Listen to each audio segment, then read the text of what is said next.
Assalamualaikum sama gars yi bienvenue dal leen ak jàmm seen chaîne bi di Galsen High Tech mbégte contentement la ñu am saa su ne di ànd ak yéen sama gars yi tey si biir vidéo bi dañ leen bëgg a wan nan ngeen di def ba supprimer seen compte Facebook définitivement bu fekkee ne yow utiliser to Facebook te duggutoo fi te yaa ngi jot ay notification bi lay déranger wala am nay raison daal yu tax nga bëgg supprimer sa compte Facebook définitivement xam ne dootoo fa dugg nan nga koy supprimer loolu la leen bëgg wan tey si biir vidéo bi. ay kon sama gars yi comme d'habitude bala ñoo dem ñu ngi leen di wax ngeen abonné te ngeen di activer cloche de notification bi ndax vidéo buñ dugal bu ne ngeen mën soo jot.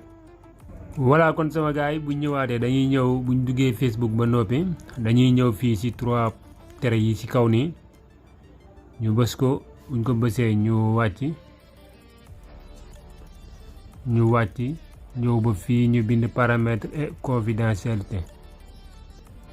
ñu bës ko buñ ko bësee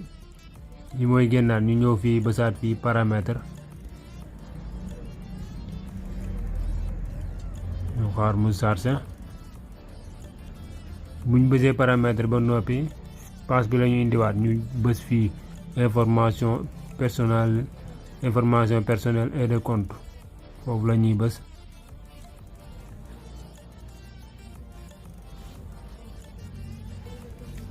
fii la ñu andiwaat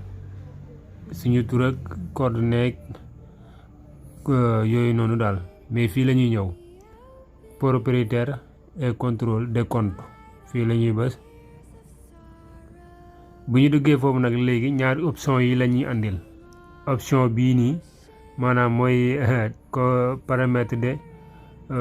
commémoration maanaam nee na pour boo décédé ñu supprimer li nga xamante ni mooy sa compte quoi maanaam par exemple ñu dugg ñu wal leen bii nag taxul ñoo jug quoi dañ leen koy wax nag mais taxul ñoo jug gis nga boo ñëwee fii ba ci suuf nee na supprimer les comptes après décès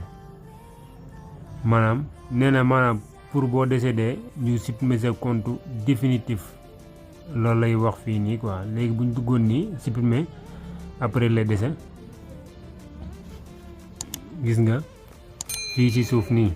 bu fekkee ne da nga bëgg boo décédé boo génne àdduna yàlla na jeex waa Facebook supprimer sa compte automatiquement définitivement fii ngay kose bu ko defee nga bës fii enregistré ñu supprimer sa compte définitivement mais tey boobu taxul ñoo jóg bi ñu tax a jóg tey mooy fii ñu dugaat fii bi mooy tax a jóg désactivation et suppression fii la ñuy ñëw bi ñu ñëwee fii gis nga bii la ñuy jóg a proposé désactiver les comptes mais supprimer bii lañ bëgg a def quoi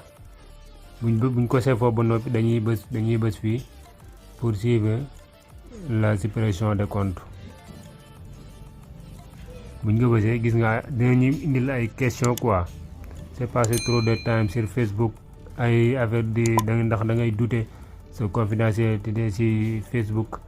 ndax da nga amul sécurité ndax dañoo pirater sa compte ak yooyu noonu quoi mais dañuy continuer fii ci tere bureau bi supprimer bu ñëwaatee fii ba léegi du supprimer wu dinañu poser ay question encore mais ba tey dañuy continuer ñëwaat fii supprimer le compte bu ñëwee supprimer le compte nag léegi fii dañu fiy laaj suñu mot de passe léegi ñu dugal suñu mot de passe léegi dugal nañ suñu mot de passe ba pare yaakaar nañ ne baax na ñu bës continuer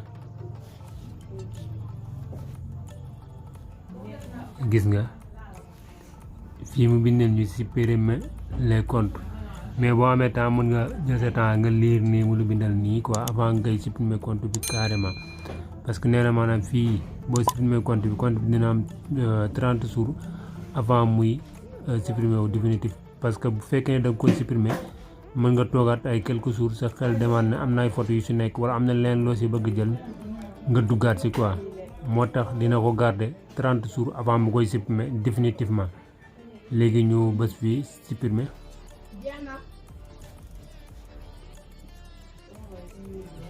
bu fekkee ne da ngeen di xalaat nag seen mot de passe da ngeen ko fàtteeg yooyu démb wanoon nañ la nan ngeen di def ba trouver li nga xamante ni mooy seen mot de passe Facebook wala seen mot de passe compte Gmail donc voilà gis nga fii lim ñu fi bindal la séparation définitivement votre compte est programmé gis nga c'est vous contacter à Facebook dans la 30 jours prochaine léegi maanaam compte bi léegi dina continuer quoi di fonctionner mais ñun duñ si connecté ne continuer di fonctionner 30 jours bu fekkee 30 jours nag jot na te dugguñu si léegi Facebook automatiquement da koy daal di supprimer ba mu set voilà kon donc voilà sama gars yi tey lii lañ leen andiloon tey si biir vidéo bi ñu ngi leen di wax ne vidéo bi yaakaar nañ leen neex na te dana leen jàppale ñu ngi leen di jox dig daje fan yu néew incha allah da leen continuer di abonné te ngeen di activer cloche bi waaye da leen partager vidéo yi ndax moo ñu jàppale si liggéey bi jaa ngeen jëf